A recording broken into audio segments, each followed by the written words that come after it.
Hey guys, it's Mikefield here. In this video, we'll talk about the basics of Restoration Shaman. And I feel like that's like the most fun class I've played in World of Warcraft so far, and it comes with like a lot of complexity, so we'll talk about them today. It will start with the basic spellcasting and some really awesome combos you can pull off.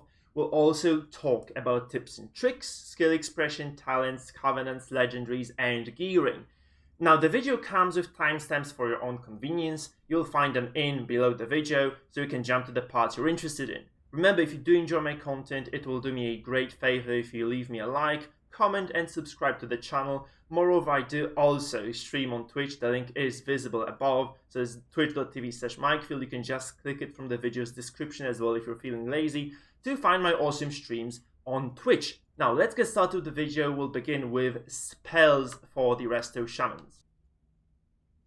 We'll start with the checklist. So those are the basic abilities that every single Resto Shaman has to be keeping up at all times, or just using them on cooldown or when available. So first of all, we have Earth Shield that you spam on the tank and Water Shield that you spam on yourself. Earth Shield is an ability that has no duration, but it has charges. Every single time your tank takes damage, one charge expires and heals them for a little bit. It also empowers the healing that you do, so you should be keeping this on the tank because tank is the most likely character to take damage. They will also have like way higher HP pool, so it's a very good idea to kind of keep them healthy and topped up using Earth Shield. Water Shield will allow you to sustain your mana pool, which is also extremely important to Resto Shamans, as you may occasionally run out of mana in some of those prolonged fights. Now, Cloudburst, on the other hand, is going to be an ability that is coming from a talent. Talents are going to be discussed later in the video. You can just go there using the timestamp now. Cloudburst is going to collect all the healing that you do. It replaces your healing stream totem, but it does actually collect all the healing that you do over the course of 15 seconds. You can release that earlier as well if you choose to do so by reactivating the totem. And upon the expiry of the totem, it will actually release all the healing that's collected. So first, 30% of your healing done will just go into your Cloudburst. It kind of sums up to a very decent amount of healing overall, so you can just kind of get this additional burst of AoE healing across the board if you choose to activate it or once it expires. Finally, at the start of every fight, you should be using your Capacitor totem as well, because this will actually give you a very decent opening to every fight. This stuns all your enemies within the AoE for a very short period of time, but it also allows your allies to kind of set up for the fight nicely and gives you some time to set up your abilities as well. Finally, Flame Shock is a facilitator for your basic damage skill, which is Lava Burst, and Flame Shock will basically proc every single time it activates. There's like 15% chance to proc, and it might actually allow you to cast your Lava Burst without any cooldown and without also incurring the channel, so you just kind of cast it instantaneously. It's very, very useful overall for you to just kind of drop it at the start, because it will allow you to basically just do some damage throughout the fight.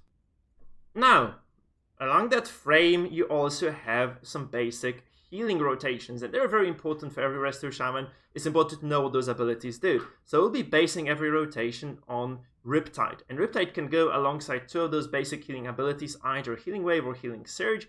Riptide will empower them. It will cause your Healing Surge to crit more often. It will also cause your Healing Wave to cast faster. And Healing Wave is more reliable. It does more healing, based on the cast time it has. And it is, generally speaking, more efficient. Whereas Healing Surge, first of all, has to crit to actually be efficient. And then second of all, it will also cast faster. So if you're kind of in an emergency, perhaps you should probably be using your Healing Surge. Whereas Healing Wave will combo better when you have time to cast and, when nobody is just suddenly going to die on you, right? So those two skills will differ in that regard. So for me, Healing Wave takes 2 seconds to cast, and Healing Surge is 1.5 seconds. The difference doesn't seem to be big, but believe me, in combat, it does actually matter. So let's kind of see how exactly those combos operate. So I'm just going to go into my client now, and we will see that. So you basically have to play around two major passives here. You have to play around Tidal Waves, which is just every single Restoration Shaman's passive that you just get. It will increase either the crit chance of your Healing Surges or the healing of your Healing Waves based on your Riptide usage. So it's very important to be spamming Riptide for that reason. Just kind of, it stacks up to 2 times, and it allows you to just kind of use this passive a bit later if you are just kind of emergency healing with your Riptides. Secondly, you also have Undulation, which every fed spell, your 4th Healing Surge or healing wave will actually heal for additional 50%. Very much worth it for your undulation to be used on your healing wave rather than a surge, because it's just more efficient in terms of healing you do then. So the basic thing is that you just drop your Riptide and you start healing, right? So you can either use the surge here, or you can just use your healing wave. That's basically that, guys. As simple as that. So now we are gonna go into those more powerful Shaman combos. Now, if you do actually choose to go with the heavy Rainfall Conduit, that we'll talk about later as well, you'll actually empower your healing rain whenever your healing tide totem is active. And this actually gives you a very, very solid healing overall. This basically will usually satisfy your team's healing and allow you to do damage. So it's a very good combo. You can use it every 3 minutes when your healing tide totem is off cooldown. So let's see how this one works. It is as simple as just dropping a healing rain, and once you cast that, you actually drop your healing tide totem. This will cause extremely high healing across the board for all your allies who stand within this AoE. The totem also does pulse healing, so this is just extremely potent, allows you basically to top of your team within those 10 seconds. By the way, this heavy rainfall passive lasts 20 seconds. You can actually cast your rain again. So that's actually a very useful conduit. I think I've been using this exclusively for Mythic 0 healing. It is very, very solid stuff, guys. Gives you very reliable healing. The problem obviously is that healing tide totem does have 3-minute cooldown. So let's see what other things you can do within that. So the second combo is going to be way more advanced. It will require you to press a lot of buttons in succession. So this one actually hinges upon the Necrolord class ability of the Resto Shamans, which is called Primordial Wave. And you have to actually get like a little bit of prep before you pop it. It takes a little bit of practice as well. So first of all, you make sure your Cloudburst totem isn't about to expire, is up. If it isn't, you just kind of pop it. Then you drop your Riptide onto allies. Then you actually follow it up with your Primordial Wave on the third ally. And then you drop your Healing Wave. And then you pop your Cloudburst. This will do extreme amount of healing across the board. I guarantee you that this will basically top your entire team up on HP if your stats are high enough. So let's see how it works in practice before we move forward, because I think that does actually take a little bit of execution. So we start with Cloudburst totem that we drop. Usually you will be using your Riptide across the fight, so you probably will have those stacks on your allies as well. So it's important that you just have 2 stacks of Riptide across the board at the very least to be efficient with this. You drop your Primordial Wave on yourself, and then you drop your Healing Wave on one of your allies. And as you can see, this actually does extreme amount of healing. The totem did also burst.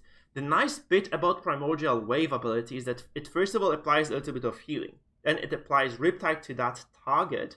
And then also, your next Healing Wave will hit all the targets that have the Riptide on them and will heal them. It will heal them for 60% of its own value. And if the target that you cast the the Healing Wave on does indeed have the Riptide, they will also receive this kind of double healing. Basically, they will receive 160% of Healing Wave's healing value.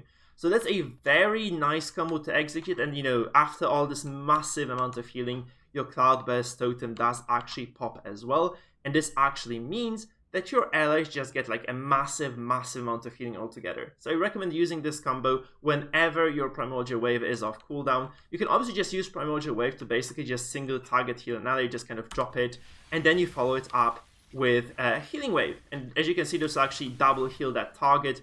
Very useful ability to kind of save your tank if they're in peril. It will also coincidentally heal all your allies, so there is no need to actually set up for undulation, though it obviously helps to kind of empower this healing burst altogether. And that's probably a complex combo, but a very, very powerful one. So guys, if you don't have the time or the luxury of setting up this sophisticated combo I just discussed, you can just do the most brain-dead combo in the world, which is popping Ascendance. It comes from a talent. It is probably the single-handedly best AoE healing ability that the Shaman has, and it follows basically by you face rolling your head over the keyboard and healing as much as possible, because the ability itself heals for 12k total, can crit to heal even more. It is split across your allies. It is a very powerful initial healing, so if everyone is dying, you just pop it and you start spamming your healing rotation. And I would say Healing Surge is better for this reason, because you just kind of cast it faster, and Ascendance will duplicate this heal. It will basically just kind of duplicate the cast. It will spread it across your team. So it'll be basically, first of all, focusing on your target of that healing ability. You'll also be healing your entire team for, like 20% of the value each. And this is just extremely powerful.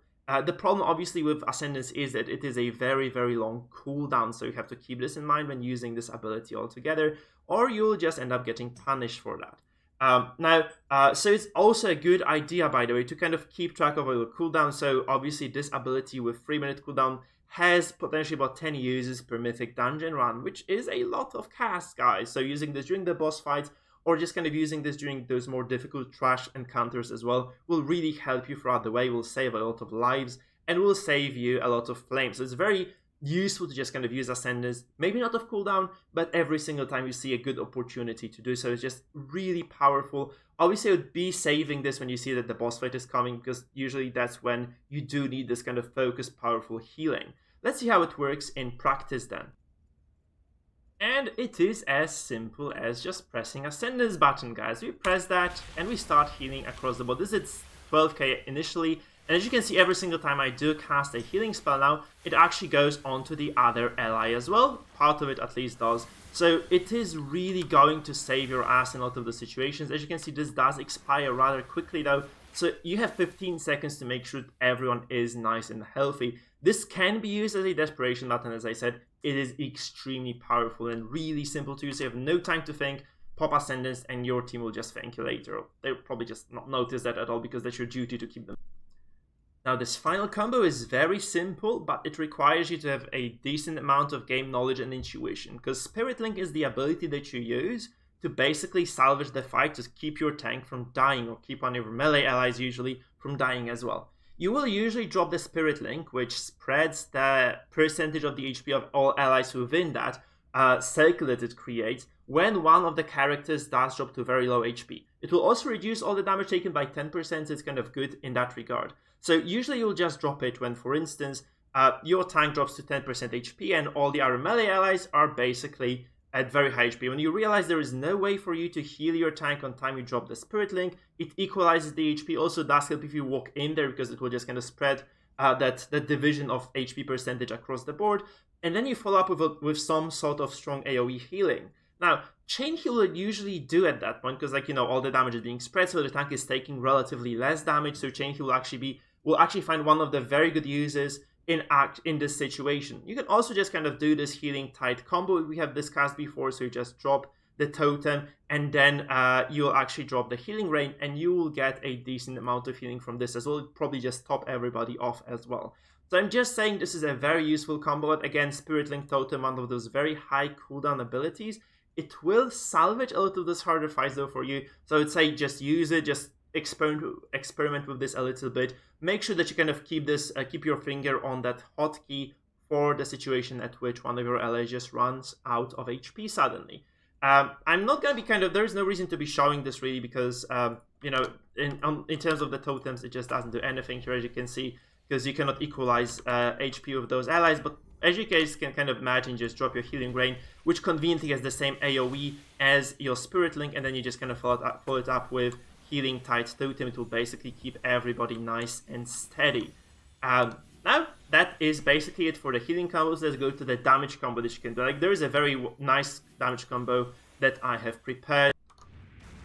So, as a Resto Shaman, guys, will probably be doing damage in two ways. The very basic two combos are extremely straightforward to execute, so if there is no one to heal, you can be just using a Lava Burst. You can also be using the procs that are created by the Flame Shock that we have already discussed before, so you can just be basically just instant casting this. You can be casting this off cooldown as well, so when there is no proc, just to kind of maximize your damage when nobody does need healing, you'll be doing this on 2 or 1 target. If there are more than 2 targets, it's usually recommended that you actually use your Chain Lightning ability, which just kind of does this nice arc of damage as well. A very useful spell in those larger packs when you are relatively safe and your allies do not need that much healing, or just kind of realize that this is the moment to start doing damage because nobody is going to die in the foreseeable future.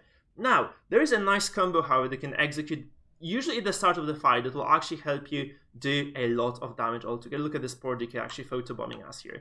Now, I'll show you how to do this now.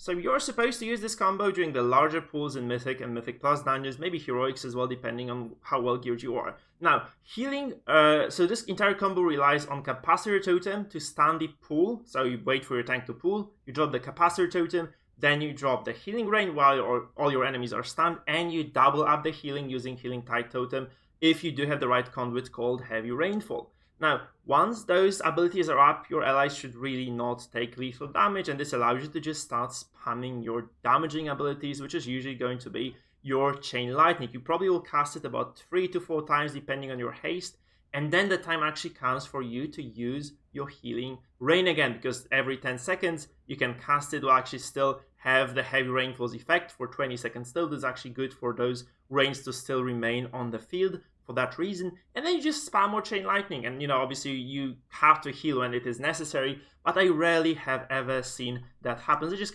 let's have a look at what it looks like in practice now. So in practice, guys, you as I said, you drop your capacitor, you go with the Healing Rain, then you drop your totem, and then you just start dishing damage with Chain Lightning. That's as simple as that. Once the rain expires, you will simply recast the thing again, right? It should expire about now, so we're just gonna recast the thing, you see, and your allies hypothetically standing there are getting a lot of healing still. As you can see, this one expires already now, and this is probably the moment when you start just kind of going back into your normal rotations. But overall, you have cast, I think, about 6, 7, 8 Chain Lightnings, depend on, a plethora of conditions like your haste. But it is a very nice way of kind of upping your DPS and just helping your team along the way, just speeding up the entire run by those few, maybe like 30 seconds overall. That it will just kind of contribute per round of those. Guys, we're gonna go to skill expression now. The biggest ability that the Shaman has, I think, the most influential and impactful one, is definitely going to be a Spirit Link Totem. This will probably be the difference between the good Shamans and the great Shamans, and this ability is actually allowing to split the HP of a particular ally who is low on health with all his allies around him. This will probably be cast at the tank, as I said, or at some sort of a melee DPS player who has happened to take a lot of punishment from the dungeon mechanics. Now, Spirit Link Totem is, as I said, something that requires you to react very quickly, or someone is just permanently dead. It also requires you to be able to decide when your tank is about to die, when the damage that your tank has sustained is indeed unhealable for you, right? So this is a lot of judgment that goes into this bit. Now, there are quite a few of other abilities that will obviously influence how you play your Shaman. So all good Shamans will obviously be paying attention to your Astral Shift. So if you kind of see that there is a phase during the fight that basically means that you'll be taking a lot of unavoidable damage, or if you see that there is like no way for you to leave an AoE on time, Astral Shift will usually save your ass, but you have to use it preemptively before the damage happens. If you use it after the damage has already been taken by this will just do you no good.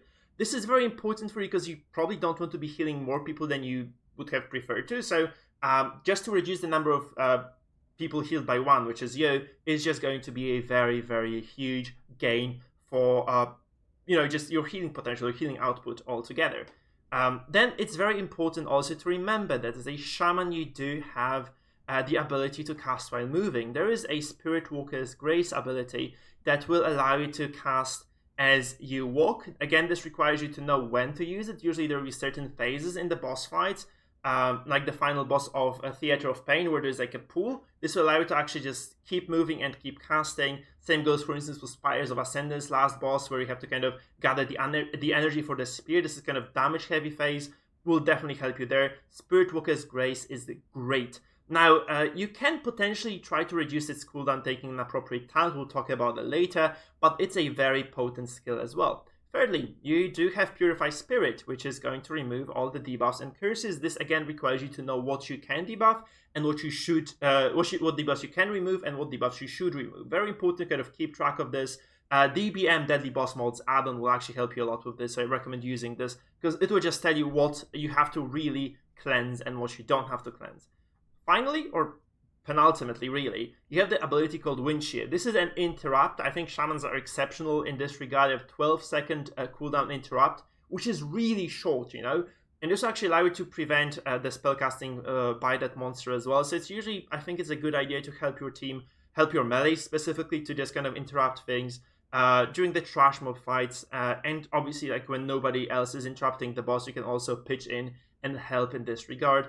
It's very important just to kind of keep this keep this ability available to yourself as well. Remember, if you use it on an enemy who is not casting, it will still kind of go off and waste your cooldown. So it's kind of important to kind of use this ability with caution.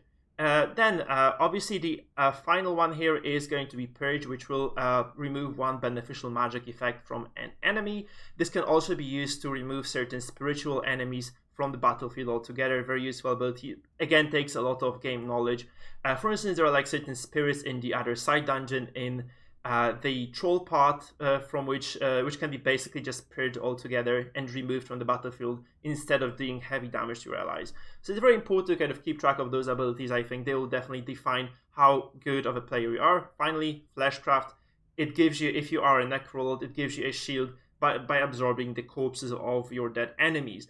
Now, this will actually allow you to shield up to 50% of your maximum HP, which for me is going to be 12.5k. Again, a way to mitigate some damage that might have otherwise come your way. And this will, again, be usable every 2 minutes, so every second pull, I believe. It is going to allow you to just kind of get this extra layer of defense, which is very important for a healer, because I believe, like, as a healer, you really do not want to be healing anybody. You want to heal your team, but not yourself specifically. So it's a very strong ability altogether. Now, finally, since we have not discussed all the abilities, let me just very quickly tell you what else you should be paying attention to, and also recap the most important details we've already mentioned. So the 10 tips for you are as follows. First of all, track your cloudburst. Use a weak aura for this if you need to. It's very important to keep it up most of the time. Second of all, track your earth shield. Again, weak aura helps with that. It will allow you to keep your tank alive way easier. Thirdly, track your mana. If it is dipping below 70%, you have a long cooldown for Mana Tide Totem. Very useful ability as well. Probably something you should be keeping track of as well. Maybe a weak aura again might be of service here. Fourth of all, if you see a fear incoming, if you recognize that the fear ability is going to kind of pop up, or if an ally is feared and you would like them to regain control sooner, you also have an ability called Tremor Totem, helps you a ton. 5, you have the ability called Purify Spirit. This will remove all the dangerous debuffs from enemies, and you probably should be using DBM, Deadly Boss Mods add-on, to help alleviate that issue. Very useful of a tool. 6, you should be spending your Lava Burst when you don't need to be healing or doing damage, right? So, when you don't need to be healing, because this is just an ability that will always help you keep your healing nice and steady. 6, your Flame Shock should always be on at least one enemy so that you actually get those Lava Burst procs you need to cast it without having a cooldown. Number 8, if there is no healing to be done, you may always, if it looks kind of dangerous as a situation altogether, you might actually want to just pre-heal your tank. So if you see that there might be like a lot of damage incoming onto the tank, instead of doing damage, it sometimes might be a better idea just kind of to drop, this preemptive heal on the tank. They'll probably take, like 10-12k damage over the time of you casting the spell. So it probably is a good idea if you feel that the situation is quite dangerous. Then you have to remember, as a shaman, you do have the ability called Ghost Wolf. It will allow you to move out of AoE. Very useful skill altogether. And then finally, number 10 is that you can use your Airbind Totem to allow your tank to kite if the fight requires that, right? That's also kind of a useful thing. That totem slows all your enemies, will probably make kiting way easier in some of the boss encounters, especially when the ads are just getting in the way quite a lot. Now guys, talents. And talents, I really don't think there are many choices for the Resto Shaman in terms of talents. So just go over I think that the stuff that is just relatively, or ultimately most powerful. So first of all, Undulation is definitely the best one of the first talent line. So level 15 talent, Undulation will allow you to actually get additional healing every third cast of Healing Wave or Healing Surge. This will just kind of add up over time. Will just mean that you just do significant amount of healing altogether. Then Echo of Elements gives you 2 stacks of Riptide, which in this build allows you to execute your Primordial Wave combo very well, as also gives you 2 stacks of Cloudburst Totem, which means you can probably just use this twice per encounter. Again, really important. There is nothing that will kind of make up for this in this line, although those other 2 talents are not necessarily terrible, especially the Deluge isn't bad at all. But I feel like I have been actually using Deluge. I have been using Echo of Elements for a while. I used to run Deluge, and I think the difference is just huge. It's almost mind-blowing, especially for, you know, the number of cloud bursts you can actually release. It is just absolutely wonderful. Now, level 30 spirit, level 30 talent line will actually have two choices for you. If you do actually enjoy using your capacitor totem, I think this is a very good choice. It will just kind of allow you to stun your enemies more often. And in high mythic, I think this is just going to matter a lot. So I would just say take this if you run like high mythic dungeons. However, Spirit Wolf will actually allow you to move faster. And you know, this is actually just a very large empowerment for your Ghost of ability that we have already discussed. It is also going to help you a ton to move around. So if you feel that you just need this extra bit of help in terms of just kind of moving around the dungeons, this might be the talent for you. Moving forward, there is the Ancestral Vigor, Earth Wall Totem, and Ancestral Protection Totem. I think, generally speaking, this is the best ability you can use from this line, because this is just 10% raw increase in HP of the target you heal with Healing Surge, Chain Heal, Riptide, or Healing Wave. So basically, you can just kind of increase the max HP of your allies. This is very strong of an effect. It definitely is better than Earthen Wall Totem, but since you do not really have a battle res, if you feel that your team is dying too much, or if you're just running a very difficult raid boss, or if you feel like, you know, you're like at the point at which it would be better just to kind of be safe than sorry, or you have like no B-res available on your team, and you feel like this comp that you're running is very strong, Ancestral Protection Totem is also a decently strong choice. However, as I said, up to you. Then, moving down the list, Nature's Guardian just allows you to heal up if you mess up. You take too much damage. If you drop below 35% HP, you heal 20% of your maximum HP every 45 seconds. Very strong talent. So for personal healing, it's definitely the best. If your team does require you to move fast in a fight, if you think like you do actually need to kind of facilitate movement, I think Windrush Totem is a good option for raids. For Mythic Plus, I think this is still the best one you have. Finally, Graceful Spirit. If you think that you're not going to be taking damage yourself, you can actually take this, and this will first of all increase your movement speed when you use your Spirit Walker's Grace, which is amazing because you're already moving and casting. It will also decrease the cooldown by basically 1 minute, which is again very, very big. So if you feel like a specific dungeon requires you to move and cast a lot, it is probably a good idea to take Graceful Spirit again. Now, level 45 line, there is no choice here, really. Cloudburst Totem is just really a big upgrade to what usually is just a mediocre single target healing totem, which is Healing Stream Totem, so I would definitely avoid using this. I would say Cloudburst is just extremely potent, will just give you a huge oomph. There is no comparison in this talent line altogether. None of those abilities will actually just give you the efficiency of Cloudburst. Finally, Ascendance, as we have already said, the most brain-dead, the most powerful spell you have in your kit. I would never ever trade it for any other of those abilities. I just have to tell you guys, this is just how it is. I really believe there is nothing that compares to Ascendance here in this line. This is just so much utility, so much healing. Like the initial healing burst is already almost worth the 3-minute cooldown, and it comes with the duplicated healing that goes AoE as well. It's just ridiculously strong, and as I said, there's just no comparison with the other abilities. It's just so strong that, yeah, there is just nothing else to say. So that's it for the talents, guys. Now, as far as items go, I think it might be tempting to some of you to use a staff, but I'll show you what exactly wearing a shield does to your character. So just kind of remove the shield and put it back on. Let's see, we have 685 armor, 21% physical damage reduction. If you place the shield on, however, this goes basically to the double value, and we get additional 10% and 10% block chance, which will again reduce the damage by 34% total. So what I'm saying here, guys, is use shields. No staff will ever make up for this. You know, staff is just basically going to give about the same stats as a shield and as a weapon. If you have like a way more powerful staff, probably a good idea to use that then, but other than that, you should probably just focus on running, sword and board, so to say, or dagger and board, or mace and board, or an axe and board. This will definitely help you a ton. Other than that, as far as stats priorities go, I think critical strike is, without shadow of a doubt, is the most powerful stat that a shaman can have. So I would say this is going to be your primary stat in all possible cases and situations.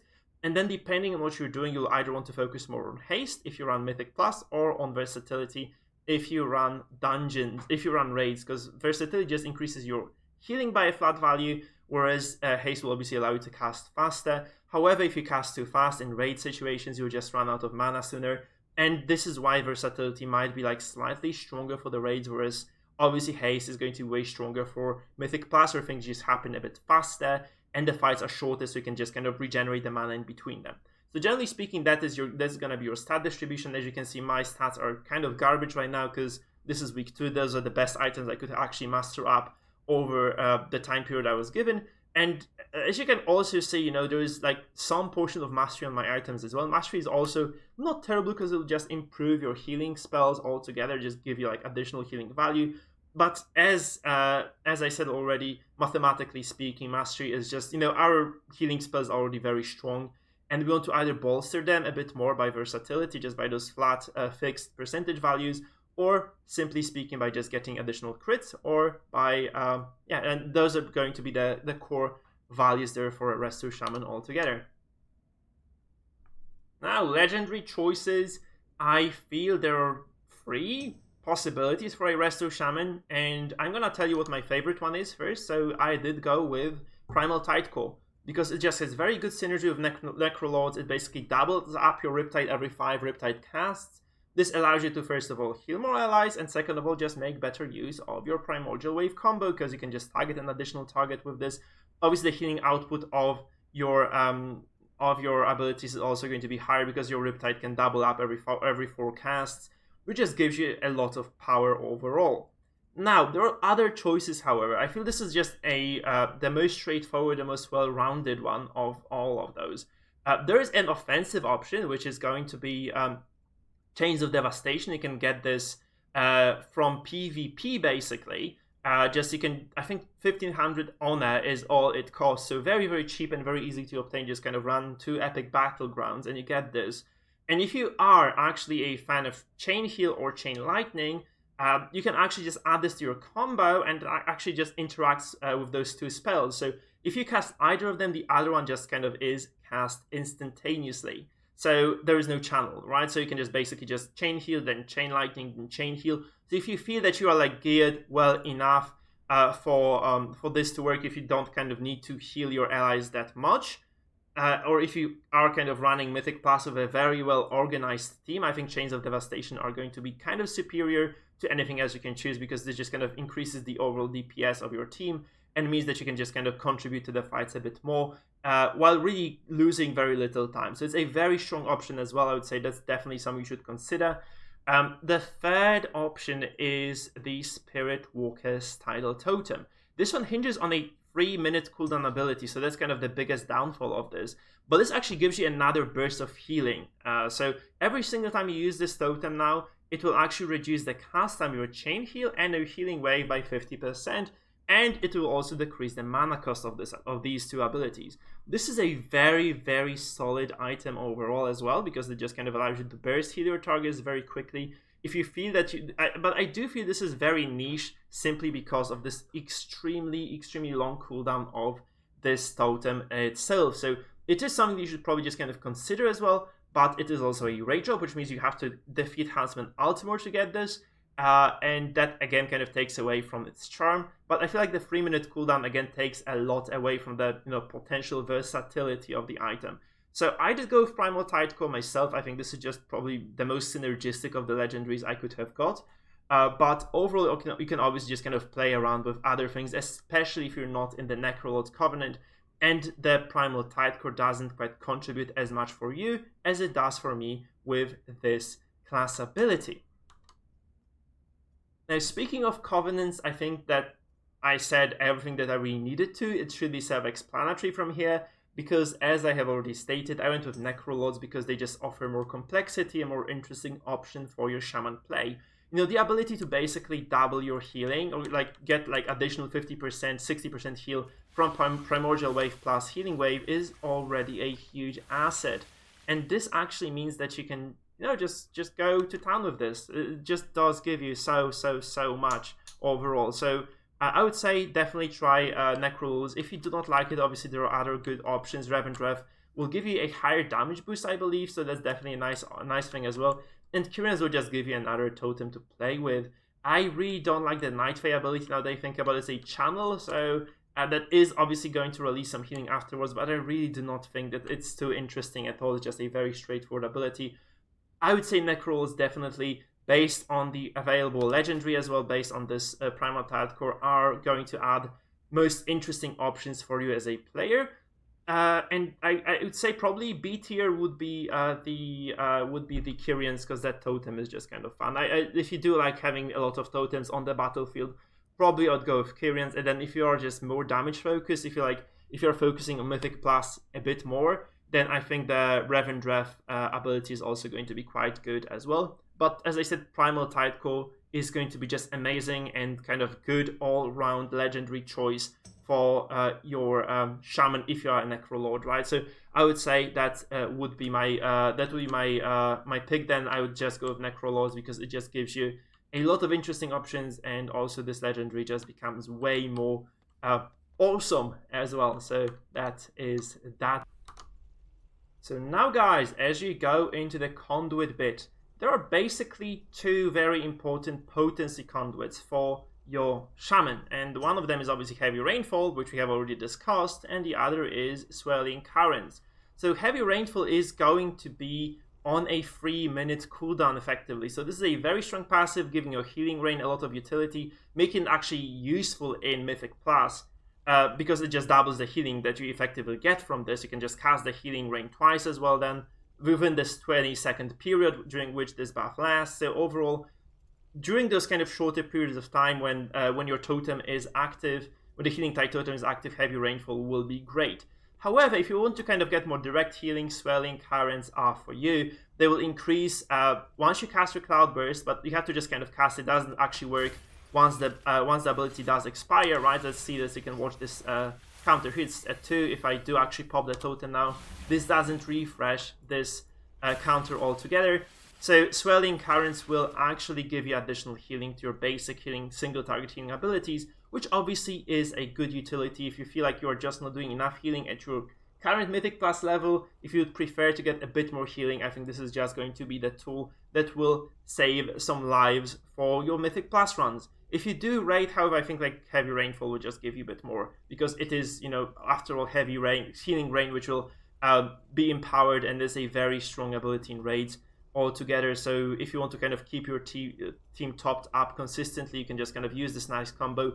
As we already have said as well, this does facilitate a lot of other combos within the Shaman, Restoration Shaman class, allowing to output more damage and just kind of get another emergency healing combo if your team does need this. So I feel like they are fairly well balanced. I would say, like, again, if you need some extra healing, Swirling Currents are for you. If you do actually want to get this kind of oomph for your healing rain, and if you do like using your healing tide totem on cooldown as well during fights to spam this nice capacitor chain lightning combo, this might probably be your preference. So Mythic Plus will really depend on how well you're healing at that point, and this is going to be pretty much a matter of preference, right? Single target healing versus this AoE utility and potential damage increase as well. So really up to you guys. I think this is basically the matter of preference here.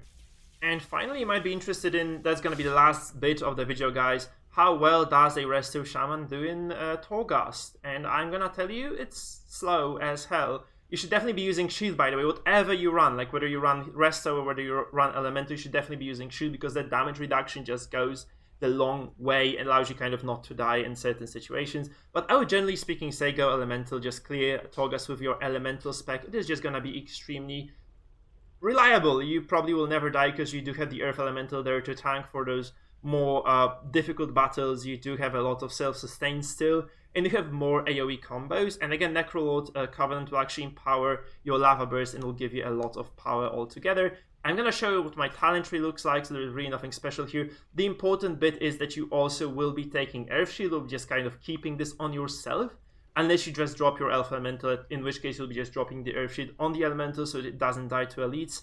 And you just kind of progress through the dungeons, seriously, with Earth Shield on yourself and with a shield that you're using as an item. You will very rarely die. You really have to try super, super hard as a Resto Shaman to die in Torghast. As an Elemental Shaman to die in Torghast, because it's just such a strong kit overall. I would definitely say take Stormkeeper to allow you to clean up those larger packs of monsters, because it just gives you 2 instant casts of Chain Lightning. or 2 instant casts of lightning bolts, which again is going to just provide you with additional bonus to a single target or AoE depending on the situation. Very nice, well-rounded ability.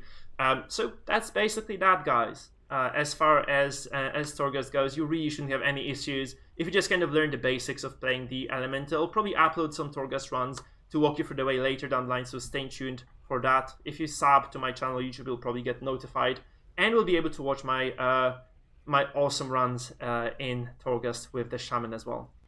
And this is it for the video, guys. I'm just gonna take this minute to remind you that I am streaming on twitch.tv/mikefield. I also would appreciate if you guys did subscribe, if you did leave me a like, and if you did comment below the video with your remarks. I'd also like to tell you there is an opportunity for you to support the channel. You can join my YouTube channel for $3 per month by clicking the join button below the video. It will actually support me a ton. As you can see, there is a wide list of people who already did this, who also did donate for me when I was streaming. So huge kudos to all those guys. I would probably not be around still streaming if it weren't for you. So thank you so much, guys, as well for watching the video, for bearing with me. I hope this was interesting and useful for you as content. And yeah, I hope you stay tuned for more videos like this. So see you around, guys.